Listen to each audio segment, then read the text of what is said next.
আন্না রাসূলুল্লাহি সাল্লাল্লাহু আলাইহি ওয়াসাল্লাম খরাজা জামানা শিতাই, নবী আমার একদিন শীতের দিনে তার কিছু সাহাবীদের নিয়ে রাস্তা দিয়ে যাচ্ছিলেন।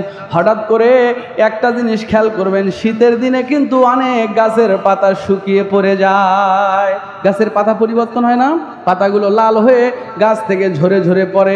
নবী আমার দেখলেন একটা গাছের ডালের পাতাগুলো লাল হয়ে আছে, ঝরে ঝরে পাতাগুলো যেন বাতাসে পড়ে।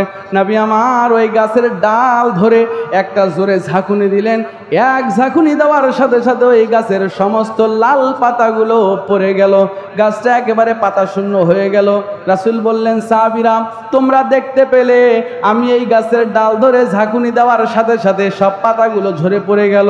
কোনো বান্দা বান্দি যদি আল্লাহকে সন্তুষ্ট করার জন্য, এক আল্লাহকে রাজি খুশি করার জন্য দিন ও রাতে 5 ওয়াক্ত সালাত আদায় করে, এই গাছের পাতা যেমন ঝরে পড়ল, ওই ব্যক্তির আমল থেকে তার গুনাহগুলো এভাবেই ঝরে ঝরে পড়ে যায়। শুধু এখানে শেষ নয়, নবী বলেন, লাউ আন্না নাহারান বিবাবি আহাদিকুম, তোমাদের কারো ঘরের সামনে, দরজার সামনে যদি একটা পুকুর থাকে আর দৈনিক যদি 5 বার করে ওই পুকুরের মধ্যে গোসল করো, সাহাবীরা বলো হাল ইয়াবকা মিন দারানিহি শাইউন, শরীরে কি কোনো ময়লা থাকবে?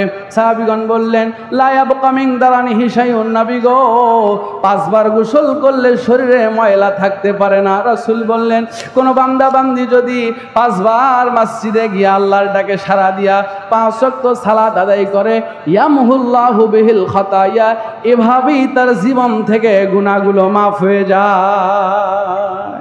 সুবহানাল্লাহ।